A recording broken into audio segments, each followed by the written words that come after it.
Bismillah ar-Rahman ar-Rahim. Assalamu alaikum rahmatullahi wa barakatuh. Why do sometimes apparently good Muslims make bad spouses? It could be that a person is a good Muslim. Maybe they're practicing, they pray, they fast, they cover, they have a beard, they go to the masjid, they're involved in the community, yet they're not good spouses.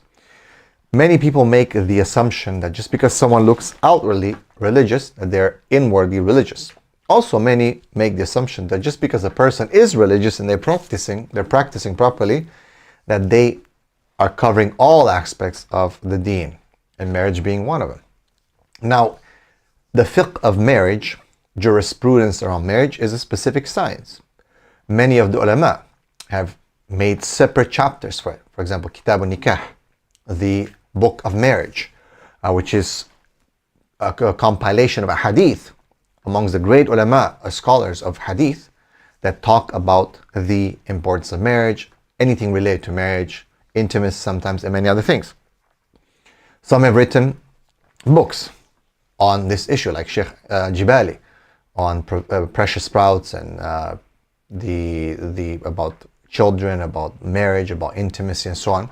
Many resources out there. But still we find that sometimes even when people are not only outwardly but even inwardly religious, that they are not compatible. Well, why not? Because compatibility doesn't mean necessarily that both people are religious. Or compatibility issues not necessarily means that both people are not religious and all of a sudden they're compatible. Compatibility goes back to a lot more than that. Two people connecting, completing each other, matching with each other, fitting each other. Of course, in the end, everything is written by Allah subhanahu wa ta'ala. But the thing is, you don't know, because that is in the ghaib, in the unseen. You pray istikhara. People ask me in our marriage counseling, brother, I prayed istikhara. How come it didn't work? Like, I'm not happy, I'm divorcing now. Well, the reality is that the istikhara, you didn't know maybe what the answer was. Maybe you ignored the flags. Maybe you're just too into that girl or the girl into you, and you didn't see the actual signs of istikhara. You forced the marriage. Or maybe Allah subhanahu wa ta'ala meant for you to get married for that period of time only, and only that period of time. And it was meant for you. And now it's not anymore. Istikhara doesn't mean lifelong souls, or how they call it, soulmates, right? You keep hearing these words about soulmate. It doesn't mean that. This is something that's taken from Hollywood and so on. So, also, of course, with all the deception that's going on in the world, a lot of people don't have religious compatibility because they might look like religious, they might claim themselves to be religious, but they're not. So then there's that misalignment. Imagine you as a woman are praying, you're fasting, you've been covering hijab all the time, and the guy is totally not praying, missing Fajr, he doesn't go to masjid, he misses Jummah even, and you're like, wait a second, you told me you're religious. Yeah, I'm religious, I believe in Allah, I pray, look, I have a beard, all that. And the girl is super upset. Incompatibility. The guy might be, mashallah, a good man and whatnot, and the woman might have very strange habits. Compatibility has to align between it's not about looking exactly the same, being the same, having all the same characteristics and the same likes and the same hobbies. No. It's really about just connecting and completing each other. Many people, however, they don't know how to do that, and they make a mistake, especially when it comes to people who are both practicing and religious, who are both being involved in the community. Woman is covering, the brother is praying, he has a beard, he is, mashallah, very kind, he gives sadaqah, he helps people, she teaches in Islamic school, yet you find them falling out. Now, if you look at the right choice, and if you're worried about making the right choice, okay, like, well, what do we do now? Like, obviously you're scaring us now, and what do we do? Well, to an extent we should be scared, because statistics are showing more than 50% divorce right now. And yes, a lot of these brothers and sisters are good people, they're righteous people, but yet they're still divorcing. Well, Asma radiallahu anha and Az-Zubair were both great Sahaba. Az-Zubair, one of the greatest fighters in the world, one of the greatest Sahabas that existed. Yet him and Asma, they couldn't connect. They just weren't compatible, and they divorced. Abdullah ibn Zubair was a child in the middle of this divorce. You can see even some people that are 10 times, 1,000 times, 1,000,000 times better than us, it might still happen that they will divorce. Now, I know I got you worried, but don't worry. Inshallah, we can eliminate the possibility of divorce or reduce it. I don't want to say eliminate it, by inshallah knowing what questions to ask, what situations to look into, and how to assess. I've done this beautiful marriage vetting blueprint where I teach you how to ask the right questions, what to consider, what kind of red flags to look at, what situations to put forth for that man or for that woman. What can you guys talk about? How do you plan for the future? How do you know if you align and complete each other? How do you know if you actually are compatible? This all in the marriage vetting blueprint that you'll find description in the link in this video. But let's go back to religious people. Religious people who don't connect and don't match. A lot of the times it can be issues of fiqh, issues of aqidah, issues of manhaj, issues of madhab. People don't want to ask these questions. You have to ask these questions. Maybe someone is a very, very strict madhab and the other one is not, and they have problems. Maybe someone comes from a very, very strict upbringing and the other person is more lax. Now both of them are practicing, both of them are religious covering, they think they're compatible, they marry, they divorce. Why? Because they didn't ask the right question. They assume. Do you pray 5 times a day? Yes, I pray 5 times a day. Do you pray in the masjid? Yes, I pray in the masjid. Do you cover? Yes, I cover. Do you do this? Yes, I do that. Okay, that's good. Wow, they're religious. We think that religiosity is just in covering, just the beard, just praying 5 times a day. There's a lot more. And that's why I believe it is extremely important to have a discussion, the fiqh of the marriage, where the marriage is going to be like, how it will be, who leads, who follows, how do we have shura and connect and talk about things. What about if you have differences of opinion? If we have an argument, who do we get involved? How do we deal with things when we get angry with each other? Many things need to be actually discussed even by very practicing and religious persons, because if not, well, you might end up being one of the statistics. And may Allah subhanahu wa ta'ala protect from that, because there are many, many divorces that are taking place, and we want a strong ummah bi'idhnillahi ta'ala to help us to inshallah re-establish Islam. May Allah subhanahu wa ta'ala bless all of you. Again, don't forget to check the description for the marriage vetting blueprint. Learn how to ask the right questions, what situations, and reduce the possibility, a'udhu billah, of divorce, and increase the possibility of connecting with someone that is really compatible with you on most levels, inshallah. So imagine that you're sitting with her and you're talking and you guys are so polite to each other, mashallah brother, mashallah sister, and this and that, and then her mom walks in or something, walks by or asks her a question. Stop, mom! Leave me alone right now. And you're like, oh God, well, I should do it. But she's so pretty. Maybe she's just having a hard time, a bad day. Let's just overlook that. No, that's a major red flag. Her dad passes by and, asks her to do something. Like, I'm busy now, can't you see? Or, they annoy me sometimes, Major red flag, man. Major red flag. Because that's her temperament right there. Same with the brother. Same kind of behavior. His mom calls him, or his dad, whatever, and they just have a bad temperament towards their parents. It's a red flag. So you got to be careful. Brother and sister, both of you, okay?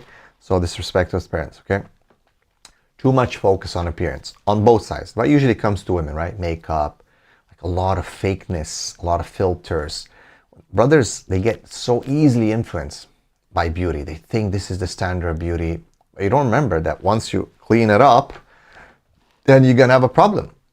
She's not going to look like that, right? Now, makeup is a huge challenge for women today. It's one of the biggest challenges. Why? Because society, the makeup industry and fashion industry, has worked so hard to psychologically torment them and convince them that they are ugly and that there's always more beautiful girls than them, and that they're going to miss out on attention and many other things in the world, and they're going to be miserable. And they believe it, and then they put these masks on. Makeup is a mask, basically. It's a deception. The deception of beauty. Now, people can say, well, women can do that. They can beautify themselves. They can beautify themselves when they're beautiful. But a lot of women, when they're not really beautiful, they put on the makeup, and the difference between the makeup and reality is huge, and it's a deception. So for example, I had a client who married a woman, and I'm not kidding you.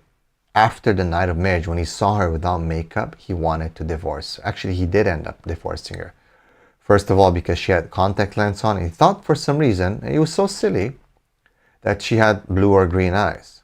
Now, I'm not trying to insult that client, maybe he's watching this video, but it is silly. We are silly as men because we get easily attracted to things that might not be actually natural, right? Different things, implants, augmentations, and so on. But we don't allow our brain to actually say, hey, wait a second, is this real? Is this how it is once it comes down? No. So, it's a huge major flag when a woman focuses so much on her appearance and always her makeup and the pictures and the filters and gives you a very different view other than what she really is. And it's a problem. Literally, my client divorced his wife the next day. He took her virginity. He was very happy with her. When she took her makeup off and everything, she took the ghusl and she came out, he was shocked. He was like, brother, she didn't lose 2 marks. She lost like 7 marks. Like she was a 9 and became like a 2. And I was done. So be careful. Now with the brothers, on their side, when a guy is like plucking his eyebrows and too much about, that's weird. The women should be very careful. When a guy's like, yeah, they think I'm handsome. I think women think I'm handsome and this, and he's always looking in the phone and is taking a selfie. Like, okay, you should take care of your appearance. You should look good, 100%. I'm always encouraging that. But you'll feel when a guy overdoes it. Every mirror he passes by, he's just, no. Red flags is, I'm telling you, the guy is a bit weird. Okay, you got to be careful not to fall with this kind of guy, right? And last but not least, the career-obsessed woman. If she's like super, like everything's about, yeah, it's very important for me to save the world. I want to be Dora the Explorer. I want to travel and save the children in Africa and this and that. Well, it sounds like nice, but guess what? She's not going to be giving you family and children because she's going to be busy saving children in India or Africa or wherever, which is good. People should save, but not her, not your wife. She got other priorities, all right? Some women are so career-oriented, mission-driven, where it becomes extremely masculine. And that means she's always going to want to be outside. She's always on the go. She has very strong masculine energy because that type of desire for a mission and adventure is a masculine thing. 100%. Okay? Major red flags. A lot of brothers again, oh, but she's so beautiful. I'm going to ignore this flag even though it's as big as, I don't know, the Empire State Building. I'll just ignore it because she's so beautiful. I'm never going to be able to get someone more beautiful than her. That's the stupidity of men. We go based mostly on beauty. And sometimes that beauty is just makeup and filters, but we still fall for it because we are a bit shallow when it comes to our assessment of women. We get sidetracked by that beauty and that appearance, which is a lot of time deceptive. I work with men to try to help us to get past that, inshallah. What about on the female side? Well, on the female side, the lack of mission and drive, I would say, is a major flag. And I always tell women, ask him about his mission and vision. And if he just tells you like, yeah, I just want to, have a decent life and have a good job and that's it, red flag. I mean, you can probably have a very docile life with him. It'll be like a docile cow. But the reality is that he's not going to give you that excitement that you want. He's not going to give you that pride that you want. When you look at your man, you're like, man, this guy is on it. And women want that, right? Now, women are staying home. They take care of kids, this and that. They want to believe that there's taking care of someone, sponsoring someone, supporting their husband who's out there doing things. And she's part of that. She's proud of him, that he is super high, like he's like, this is, meaning not super high like that, but you know what I mean? Like he is, it's that hierarchy, okay? So, yeah, women, that's a big red flag if a guy doesn't have a mission, a vision, a drive for adventure, for doing things, for saving the world, for achieving things in life, all right? Big issue, because you in the end will be sad. You in the end will be attracted to him sexually. You in the end will feel connected. You'll be roommating with him, but that's not gonna satisfy you. So these are some of the things, brothers and sisters. Check out my marriage vetting blueprint that's available. It's in the description, inshallah. It's on sale now. Alhamdulillah, the Marriage Wedding Masterclass. May Allah subhanahu wa ta'ala bless all of you. Jazakallah khair. Assalamu alaikum wa rahmatullahi wa barakatuh.